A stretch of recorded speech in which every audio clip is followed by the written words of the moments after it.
नमस्कार दोस्तों, जैसा कि आप लोग सभी जानते हैं, हिंदी की मिक्स प्रैक्टिस सेट अभी आपने अदम्य कैरियर अकेडमी ने शुरू कर दिए हैं, जिसकी आज हमारी क्लास नंबर 4 है। इससे पहले 3 क्लासें करा दी हैं और उन तीनों क्लासों को बहुत प्यार देने के लिए बहुत-बहुत तहे दिल से, दिल की गहराइयों से धन्यवाद। आज हमारी क्लास नंबर 4 है। जैसे कि आप लोग सभी जानते हैं कि इसमें हम इम्पोर्टेंट क्वेश्चंस लाते हैं और इम्पोर्टेंट उनके फैक्ट को कवर करते हैं। इसमें शब्दावली का बहुत बड़ा रोल है। इसमें आप सभी जानते हैं कि 2026 के एग्ज़ाम में एसएससी जीडी के जो भी पीछे एग्जाम हुआ 2025 वाली भर्ती का, तो उसमें बहुत अच्छे खासे लेवल पर आपको शब्दावली के प्रश्न को पूछा गया है। तो उसी चीज़ को देखते हुए न्यू पैटर्न पर हमने ये सीरीज शुरू की है और बहुत सारे बच्चों का सवाल है कि भई हमें चैप्टर वाइज़ भी पढ़ना है। तो मैं आपको क्लैरिटी के साथ बता दूँ, अभी ही आपके अदम्य कैरियर अकेडमी के यूट्यूब चैनल पर मैंने प्लेलिस्ट बनवा दी है और उसमें आपकी क्लासेस चल रही हैं, जिसमें हम चैप्टर वाइज़ क्वेश्चन प्रैक्टिस कर रहे हैं और उसके हम इम्पोर्टेंट फैक्ट को भी कवर कर रहे हैं। बहुत सारे बच्चों ने अच्छा फीडबैक दिया है उसका, तो आप भी जा कर के उसको अटेंड कर लें। ऐसा नहीं है कि भई संज्ञा चैप्टर केवल कांस्टेबल में लगाएगा और जीडी में लगाएगा और पुलिस में लगाएगा, ऐसा नहीं है। ठीक है, जो आपका बड़माला चैप्टर है वो सेम ही आएगा, तो आप वहाँ से भी ट्राई कर सकते हैं। आपका वो चैप्टर फुल कंप्लीट कराए जा रहे हैं। यहाँ पर हम अपने मिक्स प्रैक्टिस सेट कर रहे हैं, पूरे फुल्ली जो है ये पूरी एसएससी जीडी को समर्पित हैं। ठीक है, इसमें हम जो न्यू पैटर्न पर चीज़ें हैं उन पर ज़्यादा काम कर रहे हैं और भी कोई डाउट रह जाता है तो आप मुझे बता देना कि अगर आप किसी और तरीके के क्वेश्चंस ऐड कराना चाहते हैं तो, क्योंकि हमने इसमें इंपॉर्टेंट क्वेश्चंस को लिया है, इंपॉर्टेंट फैक्ट को कवर करने की कोशिश की है। तो चलिए अपनी हम क्लास शुरू कर लेते हैं, जो कि क्लास नंबर 4 है। बहुत सारे बच्चों का एक ही सवाल होता है कि इसकी पीडीएफ कहाँ मिलेगी। तो देखिए, क्लास की ये पीडीएफ, ये क्लास जैसे ही अपनी समाप्त होगी तो इस क्लास की पीडीएफ आपको अपने अदम्य कैरियर अकेडमी के टेलीग्राम चैनल पर मिल जाएगी, जिसका लिंक आपको इसी वीडियो के डिस्क्रिप्शन में मिल जाएगा या फिर आपको कमेंट बॉक्स में पिन करा दूंगा, या फिर आप अपने अदम्य कैरियर अकेडमी के यूट्यूब चैनल पर अबाउट सेक्शन में जाएंगे तो वहाँ से भी इसका ऑफिशियल चैनल लिंक मिल जाएगा, टेलीग्राम चैनल लिंक। क्योंकि बहुत सारे बच्चे कहते हैं कि हमें पीडीएफ नहीं मिली, तो उसका बस यही रीज़न है कि आपको पीडीएफ क्यों नहीं मिली, क्योंकि आपने ऑफिशियल चैनल से नहीं जुड़े। तो आपको ऑफिशियल चैनल से जुड़ना है, तो उसके बाद आपको पीडीएफ मिलेगी। चलिए अपनी क्लास हम शुरू कर लेते हैं। अब इस क्लास की बात करें तो क्लास में हमारे 20 क्वेश्चन हैं और 20 क्वेश्चन में से आपको 18 क्वेश्चन को टारगेट दिया जाता है कि 18 क्वेश्चन प्लस जिस बच्चे के हो रहे हैं वो अपना बताए, और वो बच्चे बधाई के पात्र हैं जिनके इनसे कम रह जाते हैं। देखो मैं बताऊं, अभी तक जो बच्चों का फीडबैक आया उसमें बच्चे नाराज हो जाते हैं जिनका 18 से कम होता है। देखिए, मैं जो लेकर के आता हूँ, देखो मैं बिल्कुल मान रहा हूँ कि इस सीरीज में बहुत बहुत हार्ड प्रश्न को मैंने रखा है। रीज़न बस इतना सा ही है कि देखो, आप सरल सरल चीज़ों को करके आप अपने आप तो खुश हो सकते हैं, लेकिन क्या एग्जामिनर आपकी खुशी के लिए पेपर बना रहा है? नहीं ना। एग्जामिनर तो भाई पेपर बना रहा है, आपको पेपर को सोल्व करना है, ना कि अपनी खुशी इस चीज़ में देखनी है कि भाई आपका कितने क्वेश्चन सरल सरल ठीक हो गए। ऐसे नहीं ढूंढना है, आपकी खुशी आपके सिलेक्शन में होनी चाहिए। तो इसमें बहुत सारे बच्चे निराश हो जाते हैं जिनका स्कोर बहुत कम आता है, तो वो मतलब इमोजीज भेजते हैं। तो मैं तो बस यही कहूँगा, देखो आपको प्रैक्टिस करनी चाहिए अच्छे से, और जो चीज़ नहीं आती है उसे आप नोट डाउन कर लें, जिससे कि आप अपना रिवीजन कर लेंगे तो वो सारी चीज़ें आपकी प्रॉब्लम क्रिएट जो हो रही है वो सब समाप्त हो जाएगी। तो आपको नोट डाउन कर लेना है जो चीज़ नहीं आ रही है, ठीक है। तो परेशान फिलहाल किसी चीज़ से नहीं होना है। तो अब अपनी हम क्लास शुरू कर लेते हैं। कोई भी डाउट रह जाता है तो आप मुझे कमेंट बॉक्स में बता सकते हैं। हमारा प्रश्न संख्या 1, थाने में शिकायत दर्ज कराने की प्रक्रिया क्या कहलाती है? ऑप्शन ए सूचना देना, ऑप्शन बी रिपोर्टिंग कहलाती है, ऑप्शन सी पंजीकरण कहलाती है और ऑप्शन डी हमारा अभिलेख कहलाती है, अभिलेखन कहलाती है। यानी थाने में शिकायत दर्ज कराने की प्रक्रिया क्या कहलाती है? देखिए, बहुत सारे बच्चों की डिमांड थी अदम्य कैरियर अकेडमी को लेकर के कि जीएस की सीरीज शुरू की जाए। तो देखो, मैं आपको क्लैरिटी के साथ बता रहा हूँ, जीएस की सीरीज बहुत जल्द शुरू की जा रही है। मैं ये कोशिश रहती है कि अभी मैं हिंदी पर काम कर रहा हूँ ना, तो हिंदी आपके लिए हिंदी अच्छे लेवल की दूँ, ना कि ऐसा ही कि भाई एसएससी जीडी कोई बच्चे पढ़ रहे हैं तो हल्के का क्वेश्चन भी रख दूँ। तो मैं ऐसा नहीं करूँगा। क्यों? आप जानते हैं अदम्य कैरियर अकेडमी ने अपना नाम, अपना जो भी विश्वास कमाया है वो आपसे कमाया है, ठीक है। हम कभी आपके भरोसों को तोड़ेंगे नहीं, क्योंकि ये हमारे लिए बहुत ज़्यादा इंपॉर्टेंट है। तो इस प्रश्न का राइट आंसर क्या होगा बताएं? देखो, सारे क्वेश्चंस बिल्कुल अच्छे लेवल के हैं, सारे जितने भी आएंगे। तो हमारे पहला प्रश्न का राइट आंसर क्या होगा? देखो, राइट आंसर तभी मानना आप जब आप मेरे बताने से पहले दे दें। तो राइट आंसर क्या होगा? सी इसका राइट आंसर होगा। यानी थाने में शिकायत दर्ज कराने की प्रक्रिया क्या कहलाती है? हमारा पंजीकरण कहलाती है। समझ गए इन चीज़ों के बारे में? चलिए नेक्स्ट प्रश्न की बात करें तो हमारा नेक्स्ट प्रश्न है सेकंड प्रश्न। पहला प्रश्न कर लिया हमने, पुलिस द्वारा तैयार किया गया सुरक्षा दस्तावेज क्या कहलाता है? देखिए, इस तरीके के क्वेश्चंस आपको मिल रहे हैं कि शब्दावली, प्रशासनिक शब्दावली आपकी छूटनी नहीं चाहिए, हमारी कोशिश है ये। और हम ये चीज़ तो जब आप पेपर दे के आएंगे ना, तब आप अपने अदम्य कैरियर अकेडमी को याद रखेंगे। मैं बिल्कुल खुल के कह रहा हूँ ये बात, ईमानदारी पूर्वक। आप भी जानते हैं कि जब आप पेपर दे के आके आएंगे ना, तब आपको पता चलेगा कि हाँ वाकई आपके काम की चीज़ पढ़ाई गई। अब देखो, मैं शेरो शायरी ये सब चीज़ें मुझे पर्सनली पसंद नहीं है, तो इसलिए मैं अच्छा भी नहीं है, तो मैं, आपकी इच्छा है, देखिए आप शेरो शायरी सुन लें या पढ़ लें। तो हमारा सेकंड प्रश्न क्या कहता है, उस पर ध्यान दें। सेकंड प्रश्न है, पुलिस द्वारा तैयार किया गया सुरक्षा दस्तावेज क्या कहलाता है?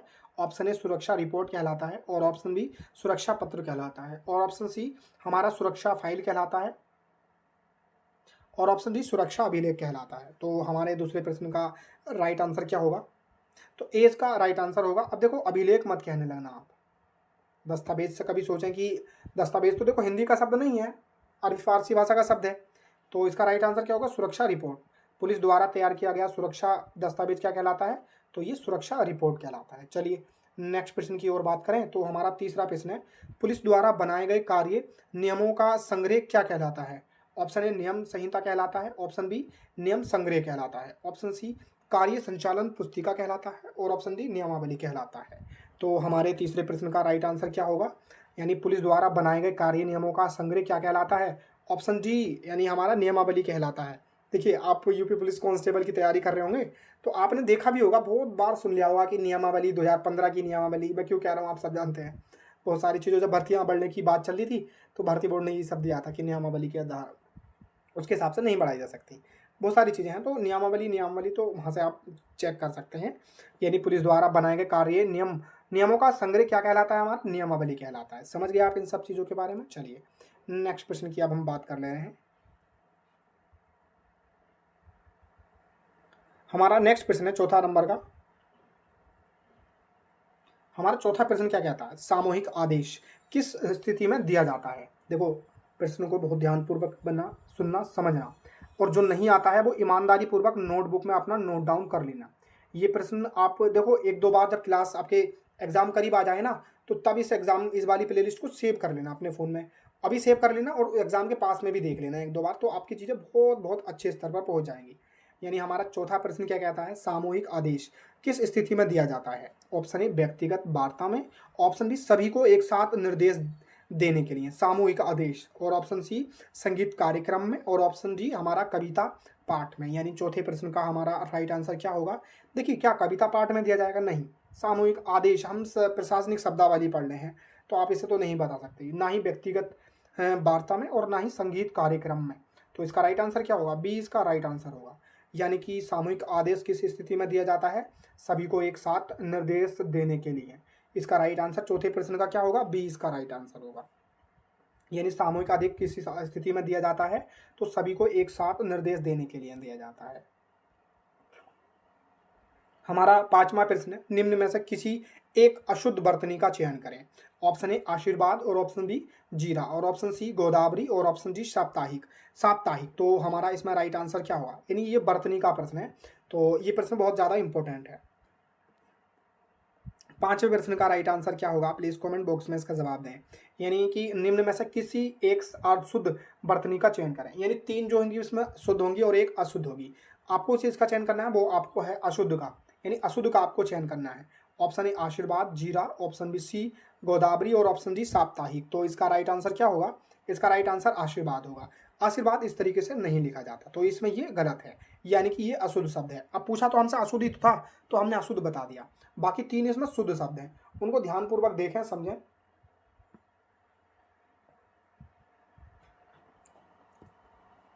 चलिए अपने नेक्स्ट प्रश्न की ओर देखते हैं। अपना छठा प्रश्न, निम्नलिखित में से कौन सा एक उपयुक्त हिंदी पारिभाषिक शब्द चार्जशीट में के लिए होगा? देखिए, जब आप अदम्य कैरियर अकेडमी से जुड़े हैं ना, तो मैं चाहता तो सारे सब्जेक्ट की, देखो हमारे पास आप कभी सोचें, आप देखो पीडीएफ बनाने के लिए भी आप समझदार हैं। पीडीएफ भी बनवाई जाती है, जो कि आपको फ्री ऑफ कॉस्ट दी जाती है, और इस तरह के क्वेश्चंस भी आपके लिए लाए जाते हैं, ढूंढ ढूंढ कर सर्च करके। बहुत सारे जो पिछले एग्जाम हो रखे होते हैं उनसे लाए जाते हैं, ठीक है, ताकि आप किसी ऐसे प्रश्न को वंचित ना रह जाएं जो आपके एग्जाम में देखने मिल जाए और आपको यहाँ ना मिले। हमारी कोशिश रहेगी कि हम ज़्यादा से ज़्यादा आपके प्रश्न को यहाँ पर करा कर निपटा दें, क्योंकि देखो मेहनत तो कुछ सभी करते हैं ना। मैं किसी टीचर को नहीं कह रहा, पर हम जिस लेवल पर कर रहे हैं, हम एक एक पीडीएफ को हम दो दो तीन तीन बंदे बना रहे हैं बैठ करके, कोई भी गलती हो रही है तो उस चीज़ को देख रहे हैं। मैं टाइपिंग मिस्टेक की नहीं कह रहा, मैं ये कह रहा हूँ कि हम यहाँ तक देखते हैं कि भाई क्या ये जो सवाल है सही रहेगा। अब चार्जशीट एक ऐसा सवाल है जो, देखो एग्जामिनर क्या बनाएगा ये एग्जामिनर के अलावा कोई नहीं जानता, पर अब हमें ये लगा कि शब्दावली, प्रशासनिक शब्दावली पढ़ रहे हैं ना, तो हमें ये बात पता होनी चाहिए कि चार्जशीट किसे कहते हैं। तो हमारा ये दिमाग के पीछे की लॉजिक ये रहता है कि देखो प्रशासनिक शब्दावली में क्या एसएससी जीडी बच्चा पास करके जाएगा तो उसे क्या क्या पता होना बहुत ज़्यादा जरूरी है, तो उस पर हमारा काम रहता है। ठीक है, बस यही बात है। तो हम इसी वजह से दिल ठोक करके भी कहते हैं कि भाई ये सवाल पूछने की संभावनाएं ज़्यादा से ज़्यादा है। तो हमारा छठा प्रश्न क्या है, निम्नलिखित में से कौन सा एक उपयुक्त हिंदी परिभाषिक शब्द है, यानी चार्जशीट के लिए है। होगा ऑप्शन ए आरोप पत्र, और ऑप्शन बी समन, और ऑप्शन सी वारंट, और ऑप्शन डी न्यायाधीश। तो इसका राइट आंसर क्या होगा छठे प्रश्न का? प्लीज कमेंट बॉक्स में इसका राइट आंसर दें। तो हमारे छठे प्रश्न का राइट आंसर क्या होगा, यानी आरोप पत्र, यानी चार्जशीट क्या कहलाता है, आरोप पत्र। समझ गए इसके बारे में? देखो बहुत सारे बच्चे इसे समन से जोड़ देंगे या वारंट से जोड़ देंगे, न्यायाधीश तो नहीं जोड़ेंगे लेकिन इससे जोड़ देंगे, इसके बारे में हम आगे बात कर लेंगे। पर अभी इसका राइट आंसर चार्जशीट है। समन और वारंट ये हमारा अभी आगे प्रश्न है इससे रिलेटेड, तो वहां पर इनके बारे में बात करेंगे। यहाँ पर देखो लॉजिकली आप एक ऑप्शन को तो हटा देंगे, बाकी तीन आपको हटाना मुश्किल हो जाता है, एग्जाम हॉल में तो बहुत ज्यादा मुश्किल हो जाता है। चलिए नेक्स्ट प्रश्न की ओर बात करें तो हमारा सातवां प्रश्न है, आम के आम गुठलियों के दाम का अर्थ है। ऑप्शन ए मनमानी करना, और ऑप्शन बी नकली वस्तु देना, और ऑप्शन सी है हमारा दोहरा लाभ होना, और ऑप्शन डी बहुत चतुर व्यापारी बनना। बहुत चतुर बहुत सारे लोग बाग बनते हैं। और देखो मैं आपको एक चीज़ बताता हूँ, देखो कभी भी आप सक्सेस हो जाओ ना अपने जीवन में, पैसे कमाने लगो, अपने घर की स्थिति सही कर लो, तो जो आपसे छोटे हैं ना, आप उन्हें कभी भी हीन भावना से मत देखना या शोषण मत करना किसी भी तरीके से। बहुत सारे जो बच्चे होते हैं ना जिनकी नौकरी लग जाती है, तो वो उन बच्चों को थोड़ा सा चिढ़ाते हैं कि भाई, अब वो ये भूल जाते हैं कि यार मैं भी तो इसी स्थिति से उठ करके ऊपर गया हूँ ना। तो आप सब जितने भी क्लास ले रहे हैं वो सब बच्चों को ध्यान देना है कि आपको इन सब चीज़ों से अलग रहना है ना। जो आपसे छोटे हैं उनका आपको ध्यान रखना है, सुरक्षित ऐसा मैं कर रहे हैं कि आपसे हर व्यक्ति सुरक्षित महसूस करें। तो आम के आम गुठलियों के दाम का अर्थ है ऑप्शन ए मनमानी करना, ऑप्शन बी नकली वस्तु देना, और ऑप्शन सी दोहरा लाभ होना, और ऑप्शन डी बहुत चतुर व्यापारी बनना। तो हमारे सातवें प्रश्न का राइट आंसर क्या होगा? सातवें प्रश्न का राइट आंसर सी होगा, यानी दोहरा लाभ होना। चलिए नेक्स्ट प्रश्न की ओर बात करते हैं। आठवां प्रश्न क्या कहता है, भई गति सांप छछुंदर केरी, भई गति सांप छछुंदर केरी, लोकोक्ति का अर्थ बताएं। ऑप्शन ए एक दूसरे से बचना, और ऑप्शन बी दृढ़ संकल्प होना, और ऑप्शन सी अपने को खतरे में डालना, ऑप्शन डी दुविधा में पड़ना। तो हमारे आठवें प्रश्न का राइट आंसर क्या होगा? प्लीज कमेंट बॉक्स में इसका जवाब आप जरूर दें। देखिए एक दूसरे से बचना इसका राइट आंसर नहीं होगा, यानी तो चौथे प्रश्न का आठवें प्रश्न का हमारा राइट आंसर क्या होगा?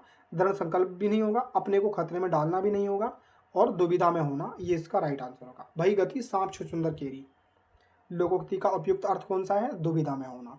चलिए नेक्स्ट प्रश्न की ओर बात करें तो हमारा नवा प्रश्न है, हम ताजमहल देखने जाएंगे, इसमें कौन सा सर्वनाम है? अब देखिए सर्वनाम की क्लासेस हमने ऑलरेडी बना दी हैं, क्लासेस आपको मिल भी गई होंगी, आपने शायद देख भी ली होगी, शायद नहीं देखी हो तो देख लेना। हमने क्लासेस अवेलेबल करा दी हैं, तो आप जा करके जरूर चेकआउट करें। चैप्टर वाइज उसमें इंपॉर्टेंट क्वेश्चंस को लिया है, इंपॉर्टेंट फैक्ट को कवर किया है, और इस तरीके से कवर किया आप अब से 1.5-2 साल बाद भी देखेंगे ना तो अपडेटेड क्वेश्चंस मिल भी नहीं पाएंगे। उनके अलावा उसमें हमने इंपॉर्टेंट क्वेश्चंस लाए हैं और साथ में इंपॉर्टेंट फैक्ट को भी कवर किया है, तो आप उस प्लेलिस्ट को जरूर देख लें। इसी वीडियो का डिस्क्रिप्शन में वो प्लेलिस्ट का लिंक आपको मिल जाएगा, तो आपको परेशान नहीं होना है बिल्कुल भी। हम ताजमहल देखने जाएंगे, तो इसमें सर्वनाम के बारे में पूछा है, तो कौन सा सर्वनाम है? निजवाचक सर्वनाम, ऑप्शन बी पुरुषवाचक सर्वनाम, अनिश्चयवाचक सर्वनाम, और निश्चयवाचक सर्वनाम। तो इसका राइट आंसर क्या होगा नवे प्रश्न का 20 का राइट आंसर होगा। यानी हम जो है इसमें कौन सा सर्वनाम है, तो ये पुरुषवाचक सर्वनाम है। समझ गए इसके बारे में आप? चलिए नेक्स्ट बात करते हैं अपनी। हमारा नेक्स्ट प्रश्न है 10वां, हाजिरी रजिस्टर का प्रयोग इसलिए होता है। ऑप्शन ए परीक्षा के लिए, ऑप्शन बी उपस्थिति दर्ज करने के लिए है, और ऑप्शन सी वेतन देने के लिए, और ऑप्शन डी सामान लाने के लिए। तो हमारे 10वें प्रश्न का राइट आंसर क्या होगा? प्लीज कमेंट बॉक्स में इसका जवाब दें। यानी हाजिरी रजिस्टर जो होता है का प्रयोग किसके लिए होता है? देखो 40, अभी मैंने सोचा है 35 के आसपास आपकी क्लासेस बनाने का, तो मैं 35 क्लासों में आपको हर वो शब्दावली से गुजार दूंगा जो एग्जामिनर पूछने की कोशिश भी करेगा ना। देखिए अब इतनी शिफ्ट होती हैं, तो मेरी कोशिश ये रहती है कि आप किसी भी शिफ्ट में दें तो आपको शब्दावली से प्रश्न यहीं से मिल जाए, मेरी कोशिश रहेगी, ठीक है। और मैं उस पर काम भी कर रहा हूँ। तभी यही कारण है कि मैंने इससे पहले जो क्लासेस बुक कराई थी ना, वो उसकी कराई थी SSC, UP police constable, GD और एसआई के लिए हिंदी जो पढ़ाई थी चैप्टर वाइज। उसका कारण यही था कि अब जो बच्चों को चैप्टर पढ़ने होंगे, सर्वनाम, संज्ञा, विशेषण, अव्यय, वो सारे चैप्टर मैंने वहाँ कंप्लीट करा दिए। अब ये मेरा फुल्ली डेडिकेटेड है एसएससी जीडी 2027 के एग्जाम के लिए। तो यही कारण है कि मैं इसमें ज़्यादा क्वेश्चंस लेकर के आ रहा हूँ, और एक दो क्लास ऐसे रख लेंगे जिसमें केवल शब्दावली ही होंगी। आप क्या कहते हैं इसके बारे में ज़रूर बताएं। तो हाजिरी रजिस्टर का प्रयोग किसके लिए होता है? ऑप्शन ए परीक्षा के लिए, ऑप्शन बी उपस्थिति दर्ज करने के लिए, ऑप्शन सी वेतन देने के लिए, और ऑप्शन डी सामान लाने के लिए। तो हमारे 10वें प्रश्न का राइट आंसर क्या होगा? प्लीज़ कमेंट बॉक्स में इसका जवाब आप जरूर दें। तो इसका राइट आंसर उपस्थिति दर्ज करने के लिए हाजिरी रजिस्टर का प्रयोग होता है। हाजिरी रजिस्टर जो है उसका प्रयोग किसके लिए होता है? उपस्थिति दर्ज करने के लिए। चलिए नेक्स्ट प्रश्न की ओर बात करें तो हमारा 11वां प्रश्न है, अभे उभे शब्द युग्म का सही अर्थ है। देखो अभे उभे ध्यान से पढ़ना। ऑप्शन ए निर्भय दोनों, यानी कि अभे का मतलब होता है निर्भय और उभे का मतलब होता है दोनों, या हवा अग्नि, और ऑप्शन सी पढ़ना पढ़ाना, और ऑप्शन जी हमारा दोनों निर्भय। तो राइट आंसर क्या होगा? प्लीज कमेंट बॉक्स में इसका जवाब आप जरूर दें।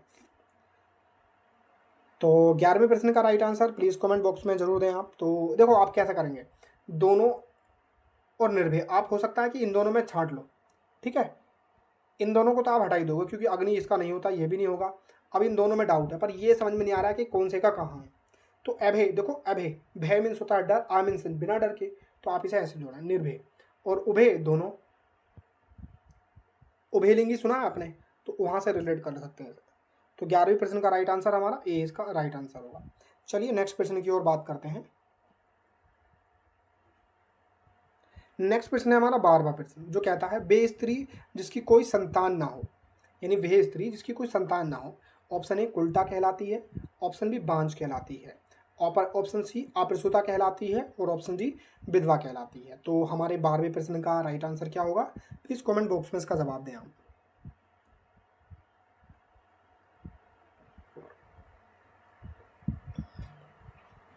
बारहवें प्रश्न का राइट आंसर क्या होगा? प्लीज कमेंट बॉक्स में इसका जवाब दें आप। 12वें प्रश्न का राइट आंसर बी होगा, यानी बांझ कहलाती है। यानी वे स्त्री जिसका कोई संतान ना हो, जिसकी कोई संतान ना हो, उसे क्या कहेंगे? बांझ कहेंगे। उल्टा नहीं कहते, उल्टा अप्रसूता भी नहीं कहते, और विधवा भी नहीं कहते। अब आपके लिए एक एचडब्ल्यू प्रश्न है, ध्यानपूर्वक सुनना। उल्टा किसे कहते हैं, उसके लिए आपको एचडब्ल्यू में बताना है कि क्या होगा उसका, ठीक है। और हमारा वे स्त्री जिसकी कोई संतान ना हो, उसके लिए शब्द हमारा बांझ कहलाएगा। चलिए नेक्स्ट प्रश्न की ओर देखते हैं, जो कि 13वां प्रश्न है। 13वां प्रश्न कहता है निम्न में से शुद्ध शब्द कौन सा है? ऑप्शन ए तपस्या, और अब देखो इसकी वर्तनी बतानी है आपको। ऑप्शन बी तपस्या, या ऑप्शन सी इस तरीके से लिखा जाएगा, इस तरीके से, या ऑप्शन डी की तरह से लिखा जाएगा। तो तपस्या शब्द का शुद्ध वर्तनी रूप कौन सा होगा, वो कमेंट बॉक्स में बताएं। यानी 13वें प्रश्न का राइट आंसर क्या होगा? हमारा सी इसका राइट आंसर होगा। तपस्या इस तरीके से लिखा जाता है, ये भी नहीं होगा, ये भी नहीं होगा, और ये भी नहीं होगा। चलिए नेक्स्ट प्रश्न की बात करते हैं। तो हमारा 14वां प्रश्न है, निम्न में से किसी एक अशुद्धि वर्तनी का चयन करें। अशुद्ध वर्तनी का चयन करना है, बाकी 3 शुद्ध होंगी एवं 1 अशुद्ध होगी। तो हमारे 14वें प्रश्न का राइट आंसर क्या होगा? ऑप्शन ए आवाज, और ऑप्शन बी आहार, और ऑप्शन सी बादाम, और ऑप्शन सी निरस्ता। तो इसका राइट आंसर क्या होगा? प्लीज कमेंट बॉक्स में बताएं।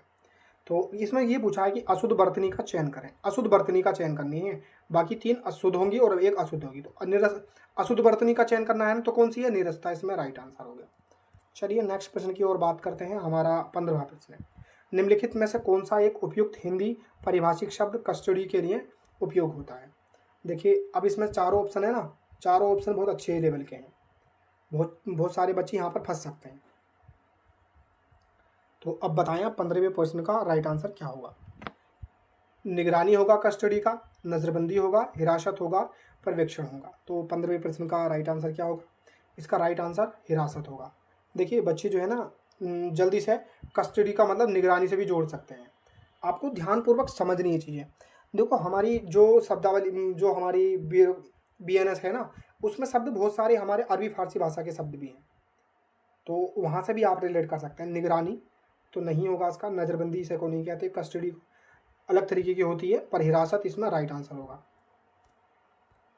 यानी कस्टडी के लिए कौन सा शब्द होगा? हिरासत। चलिए नेक्स्ट प्रश्न की ओर बात करें तो हमारा नेक्स्ट प्रश्न होगा 16वां। निम्नलिखित में से कौन सा एक उपयुक्त हिंदी पारिभाषिक शब्द एविडेंस के लिए उपयोग है, एविडेंस के लिए होगा? ऑप्शन ए प्रमाण, और ऑप्शन सी बी साक्ष्य, और ऑप्शन सी संकेत, और ऑप्शन डी दस्तावेज। तो हमारे 16वें प्रश्न का राइट आंसर क्या होगा? प्लीज़ कमेंट बॉक्स में इसका जवाब आप जरूर देंगे। यानी एविडेंस, देखो निम्नलिखित में से कौन सा एक उपयुक्त हिंदी पारिभाषिक शब्द एविडेंस के लिए होगा? ऑप्शन ए प्रमाण, और ऑप्शन बी साक्ष्य, और ऑप्शन सी संकेत, और ऑप्शन डी हमारा दस्तावेज। तो हमारे 16वें प्रश्न का राइट आंसर क्या होगा? 20 का राइट आंसर होगा। अब देखो 20 का राइट आंसर होगा। अब बहुत सारे बच्चे प्रमाण से कर सकते हैं कि भाई जैसे हम किसी को प्रमाण देते हैं, एविडेंस देते हैं, नहीं, साक्ष्य होता है इसका राइट आंसर। अब देखो जो चीज़ माननी है वही आपके लिए वैलिड होगी एग्जाम में भी। तो उसके लिए आपको मैंने क्या कहा, अगर आपको ये सवाल आता है तो बहुत अच्छी बात है, नहीं आता है तो आपने जो छोटी कॉपी बनाई है उसमें आपको कई पार्ट में बांटना है, उसमें एक पार्ट बांटो शब्दावली का, फिर उसके नीचे ये लिखते जाओ जो भी आपको इंपॉर्टेंट लगे। ठीक है, इस तरीके से आप अपने काम को करें। हमारा 17वां प्रश्न है, अपराधियों की डिजिटल जानकारी किस प्रणाली में दर्ज होती है? यानी अपराधियों की डिजिटल जानकारी किस प्रणाली में दर्ज होती है? यानी हमारा 17वां प्रश्न क्या कह रहा है? अपराधियों की डिजिटल जानकारी किस प्रणाली में दर्ज होती है? बहुत इंपॉर्टेंट प्रश्न है और बहुत अंदर का प्रश्न है, बहुत डीपली प्रश्न है। इसका जवाब दें आप 17वें प्रश्न का। देखिए मैंने 18 टारगेट दिया है, बहुत कम बच्चे 18 तक पहुंच पाते हैं, बहुत बच्चे 15-16, 15-16, 15-16 इस पर पहुंच पाते हैं। बहुत कम जो क्रीम बच्चे हैं ना वो ही पहुंच पाते हैं 18 या 18+। बहुत सारे बच्चे ऐसे होते हैं जो पूरे 20 में से 20 भी करते हैं। बहुत देखो जो झूठ बोल रहा है वो तो आप समझ ही सकते हैं ना, सरस्वती माँ के चक्कर में कभी भी इस तरह की चीज़ें नहीं करती हैं, है ना। तो सच बताना जितना भी है, अगर कम हो रहा है तो उसे बढ़ाने की कोशिश करें, पढ़ाई करें, अच्छे से मेहनत करें, पर झूठ ना बोलें। तो हमारा क्या प्रश्न है? हमारा प्रश्न है 17वां, जो कहता है कि अपराधियों की डिजिटल जानकारी, देखो सवाल को ध्यान से पढ़ें, अपराधियों की डिजिटल जानकारी की किस प्रणाली में दर्ज होती है? वे क्या है? ऑप्शन ए फाइल सिस्टम है, ऑप्शन ए फिंगरप्रिंटिंग से रजिस्टर है, और ऑप्शन सी अपराध डेटाबेस है, और ऑप्शन जी हमारा निगरानी दस्तावेज। तो 17वें प्रश्न का राइट आंसर क्या होगा? प्लीज़ कमेंट बॉक्स में इसका जवाब दें आप। तो इसका राइट आंसर जो होगा वो अपराध डेटाबेस होगा। समझ गए इसके बारे में?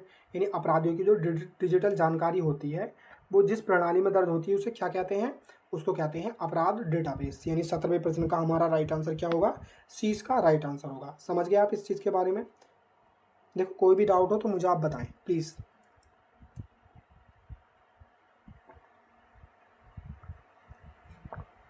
जब आपकी समस्या मेरे तक पहुंचेगी नहीं तो मुझे पता कैसे चलेगा कि बच्चे प्रॉब्लम में हैं। 18वां प्रश्न है, जब किसी गवाह से बार बार सवाल पूछे जाते हैं तो वो क्या प्रक्रिया है? देख सकते हैं आप कितना इंपॉर्टेंट प्रश्न है आपके लिए। मैं प्रश्न इस बात को सोच करके डिज़ाइन करता हूँ कि पिछले एग्जाम में किस तरीके के प्रश्न पूछे गए, और दूसरा कि जब आप डिपार्टमेंट में जाएंगे तो आपको ये शब्दावली रोज़मर्रा की जीवन में जीनी पड़ेगी, है ना। तो आप खुद समझ सकते हैं इन चीज़ों को। तो इसमें क्या लिखा है? जब किसी गवाह के बार बार सवाल पूछे जाते हैं, जब किसी गवाह से बार बार सवाल पूछे जाते हैं तो वो क्या प्रक्रिया है? यानी जो प्रक्रिया है वो क्या है इसके बारे में बताना आपको। तो उसे क्या कहते हैं? हमारी शब्दावली में एक शब्द दे रखा है उसका, तो वो शब्द क्या होगा इसमें से वो बताएं। जांच होगी, और शिनाख्त होगी, और प्रतिरक्षा होगी, प्रतिपरीक्षा होगी, या पूछताछ होगी। तो इसका 18वें प्रश्न का हमारा राइट आंसर क्या होगा? देखो बहुत सारे बच्चे ना जल्दी से लपकेंगे हमारे पूछताछ पे, ठीक है। बहुत सारे बच्चे बहुत जल्दी से बिना समय गवाए बहुत टाइम से पहले वो हमारे डीप ऑप्शन पर राइट टपक जाएंगे, और फिर उधर से वो एग्जामिनर उनका आंसर काट लेगा। तो इसका राइट आंसर क्या निकलेगा? प्रतिपरीक्षा। यानी जब किसी गवाह से बार बार सवाल पूछे जाते हैं तो वे क्या कहलाता है? वो प्रक्रिया, तो वे क्या प्रक्रिया है? तो वो क्या प्रक्रिया है? हमारा प्रतिरक्षा इसका राइट आंसर होगा। समझिए इसके बारे में आप। जांच भी नहीं होगी, शिनाख्त भी नहीं होगा, और पूछताछ भी नहीं होगा। तो इसका राइट आंसर ये होगा। बहुत सारे बच्चे इस पर लपक जाएंगे बहुत जल्दी, और कुछ तो ये भी पढ़ेंगे कि भाई शिनाख्त क्या है, कुछ अजीब शब्द शायद इसी कहते होंगे। कुछ बच्चे इस वजह से सवाल गलत कर लेते हैं, वो सोचते हैं कि यार इतना सरल प्रश्न क्यों पूछेगा कोई हमसे, और कुछ इस वजह से कि होपलेस हो जाते हैं कि यार इतना हार्ड कैसे पूछ लिया। तो जो ये सोच रहे हैं कि भाई इतना सरल क्यों पूछा हमसे, तो वो हबड़ाबड़ी में कम प्रश्न को गलत कर लेते हैं, और जो इनसे नहीं आता वो होपलेस होकर कर लेते हैं। चलिए अपना नेक्स्ट प्रश्न देखें 19वां, जो कहता है हमारा संवेदनशील क्षेत्र किसे कहते हैं। ऑप्शन ए पार्क को कहते हैं, ऑप्शन बी बाजार को कहते हैं, ऑप्शन सी ऐसा स्थान जहां अधिक सुरक्षा चाहिए, और ऑप्शन डी खेल का मैदान। तो ये प्रश्न तो बहुत ज़्यादा सरल है, तो आप इसे बता ही देंगे। हालांकि बहुत सारे बच्चों ने तो बहुत अच्छा स्कोर रहता है उनका। तो देखो ऑल द बेस्ट कहेंगे हम आपको, क्योंकि आपकी मेहनत को सलाम है, बहुत अच्छे से मेहनत कर रहे हैं। जिन बच्चों को कम रह रहा है स्कोर, उन्हें परेशान नहीं होना है, बस आपको मेहनत करनी है। देखो इन बच्चों ने भी तो मेहनत की है ना, तभी तो इतने ऊपर तक पहुँचे हैं। ऐसा स्थान जहाँ अधिक सुरक्षा चाहिए, वो उसका राइट आंसर क्या होगा, सी इसका राइट आंसर होगा। यानी संवेदनशील क्षेत्र किसे कहते हैं, ऐसा स्थान जहां अधिक सुरक्षा चाहिए। चलिए नेक्स्ट प्रश्न की बात करें, तो हमारा नेक्स्ट प्रश्न है 20वां। देखिए इतने कम समय में मैं आपके प्रश्न करा रहा हूँ, इंपॉर्टेंट क्वेश्चंस के साथ और इम्पोर्टेंट फैक्ट के साथ। तो थोड़ा सा देखो, हम भी आपसे सहयोगी चाहते हैं ना, हम भी तो ये चाहते हैं कि चैनल को सब्सक्राइब करें, दोस्तों के साथ साझा करें। बहुत सारे बच्चे कहते हैं कि सर आप टारगेट दोगे, हम कितना करें। देखो मैं कोई इस तरह की चीज़ें मुझे पसंद नहीं आती जनरली, तो मैं तो ये कहूँगा कि आपको जो चीज़ सही लग रही है वो करें, आप आगे आपको बढ़ाना है, ठीक है। तो सूचना पट का क्या कार्य होता है। देखो ये नहीं पूछा कि सूचना पट क्या को क्या कहते हैं, ये पूछा है इसका क्या कार्य होता है। ऑप्शन ए खिड़की खोलना होता है सूचना पट का काम, और सूचना प्रदर्शित करना होता है, भोजन देना होता है, या गाना बजाना होता है। तो इसका राइट आंसर क्या होगा, प्लीज़ कमेंट बॉक्स में इसका जवाब दें आप। यानी खिड़की खोलना होता है, नहीं। भोजन देना होता है, नहीं। गाना बजाना होता है, नहीं। तो क्या होता है, सूचना प्रदर्शित करना। यानी सूचना पट का क्या कार्य होता है, सूचना प्रदर्शित करना। इसका राइट ऑप्शन है। समझ गए आप इसके बारे में। और ये हमारी क्लास का आज अंतिम क्वेश्चन था। हमने इसमें टारगेट 18 रखा। आपका कितना बना प्लीज़ कमेंट बॉक्स में बताएं। अपने स्टेट का नाम, ब्रैकेट में डिस्ट्रिक्ट का नाम, उसके बाद आपका SW का प्रश्न बताना है, और उसके बाद अपना माई स्कोर करके आपको लिख देना है कि मेरा कितना स्कोर है। अगर किसी का 20 है तो 20, 18 है तो 18, 15 है तो 15, पर सच लिखना है। और देखो अगर इस प्रैक्टिस सेट में अगर कम है आपके, तो कोशिश रखो कि अपना नेक्स्ट जो अपना प्रैक्टिस सेट देंगे हम, तो उसमें हम अपने अच्छे क्वेश्चन को संख्या बढ़ाएंगे, ठीक है। तो ये चीज़ आपकी क्लियर होनी चाहिए। चलिए आज के लिए इतना ही, और कोई भी डाउट हो तो मुझे आप कमेंट बॉक्स में बता सकते हैं। किसी भी तरह का कोई भी डाउट हो तो मुझे बता सकते हैं। किसी और सब्जेक्ट पर क्लास चाहिए तो वो भी बताएं। कोई भी डाउट हो तो मुझे आप बेझिझक कमेंट बॉक्स में बता सकते हैं। आज के लिए इतना ही। जय हिंद, जय भारत।